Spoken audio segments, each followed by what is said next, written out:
Hi guys, magandang umaga. Welcome back po dito sa Gandara SOA channel for showbiz update. Ang tatalakayin nga natin ngayon at pag-uusapan mga kakimpaw ay pumapatungkol po dito sa usap-usapang issue sa relasyon nila Kim and Paolo na kumakalat po ngayon sa social media mga kakimpaw. So ano nga ba pong mga basihan ng mga balitang to mga kakimpaw? Yan ang alamin natin at pag-uusapan sa video natin ngayong umaga. Kaya naman tumutok lang po kayo hanggang dulo ng ating update. Pero bago tayo mag-start, sa mga hindi pa po nakaka-subscribe sa ating channel, pakiclick lang po tayo natin subscribe button at notification bell na nandyan sa baba para maging updated po kayo at ma-notify ng mga susunod natin chika patungkol sa Kimpaw. Maraming salamat. And ngayon naman dumako po tayo sa pagbabasa ng comment mula sa ating mga subscribers. Bilang pasasalamat sa walang sawang pagsuporta at pagtutok sa atin pong mga balita araw-araw.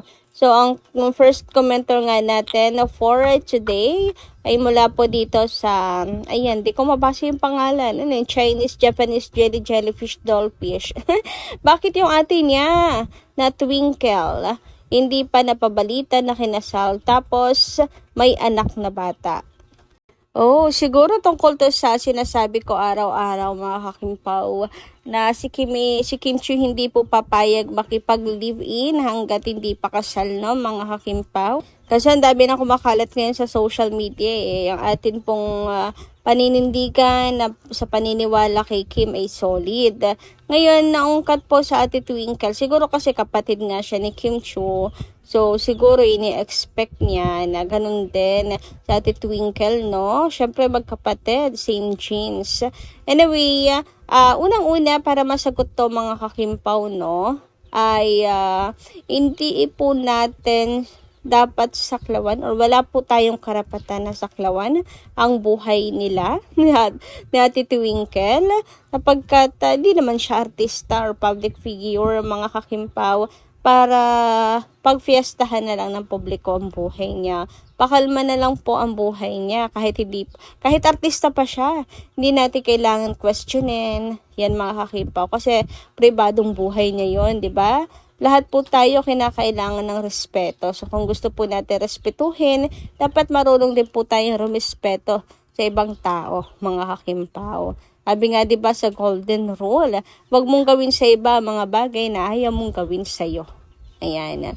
So dapat marunong po tayong rumispeto. Hindi natin saklaw ang buhay natin Twinkle. Hindi natin kailangan questionin ang mga desisyon niya sa buhay at i-judge siya, mga kakipi, no? Pangalawa, hindi naman po porke magkapatid, isa na lang po yung paniniwala nila.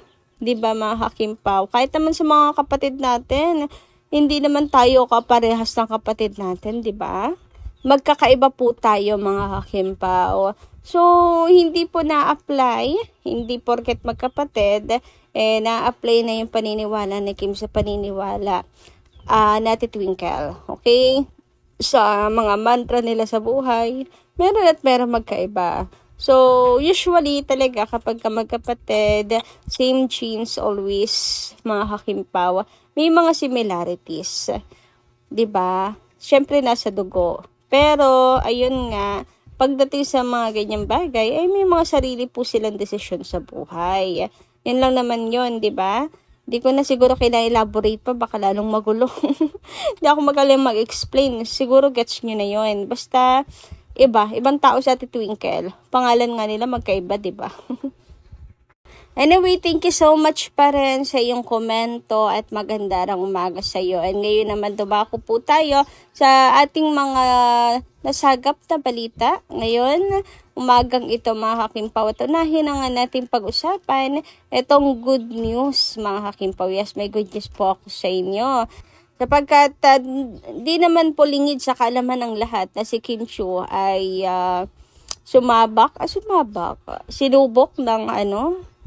sinubok ng Diyos, mga kakimpaw. Merong mga pinagdaanan na bashings and all. Ngayon naman, mga kakimpaw, unti-unti, dumarami po ang mga positive post for Chinita Princess. Ang dami pong nagtatanggol sa kanya ngayon. Ang daming naglalabasan na lahat, mga kakimpaw.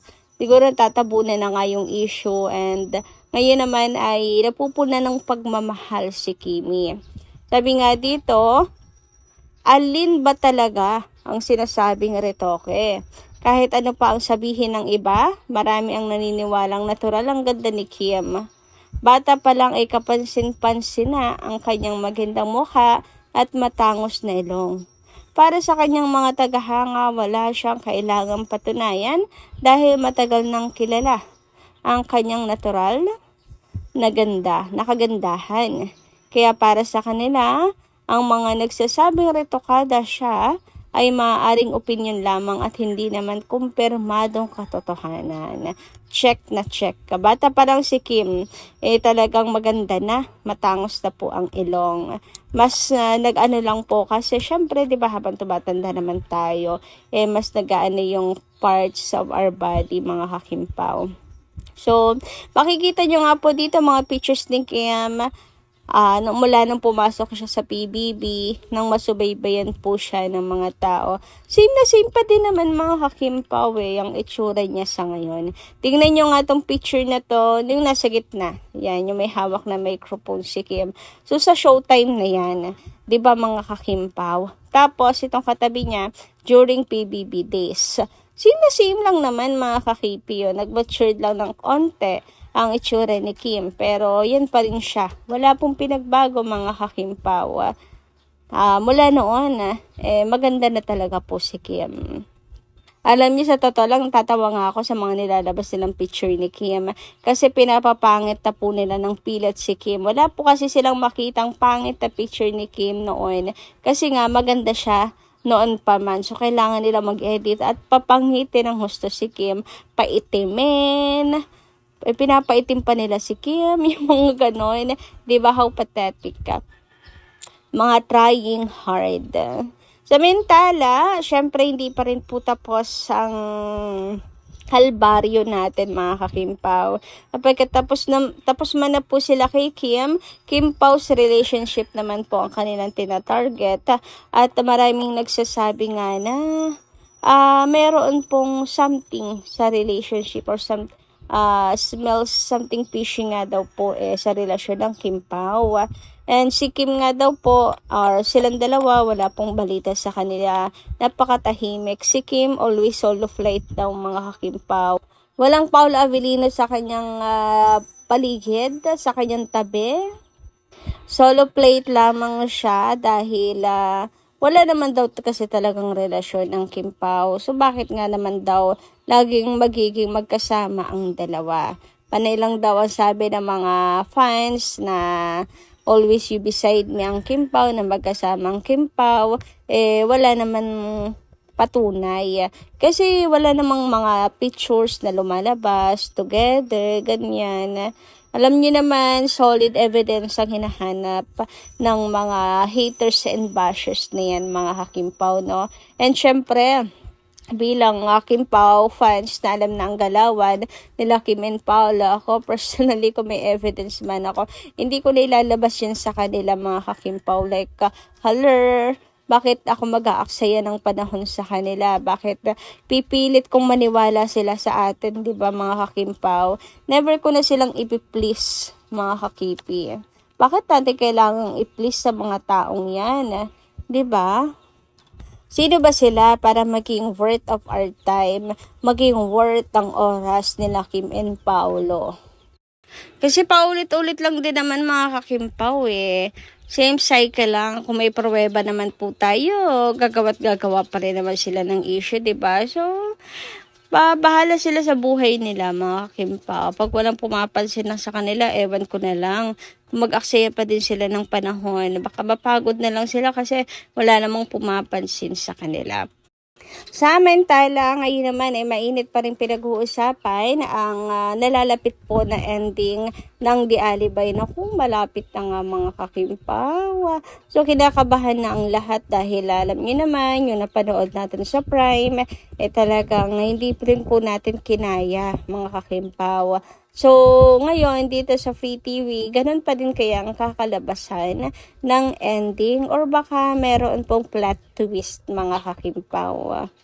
Sabi nga po dito, hay, Diyos ko, ire-ready ko na lang talaga ang self ko sa ending ng hashtag The Alibay. Same pa rin ba ang ending?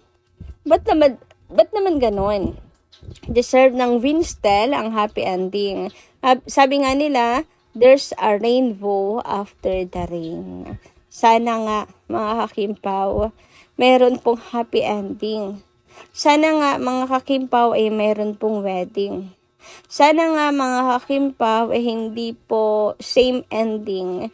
Kasi yung sa ending talagang tulo-luha, mga kakimpaw. Pero maigi na rin i-ready po ang ating mga tissues sa ating pong mga towels para sa ating mga luha sa ending, mga kakimpaw.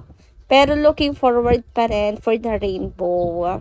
Samantala, sabi naman dito, pag same ending, ayoko na talaga. Nako, ayaw na, mga kakimpaw. Sumusukoy na.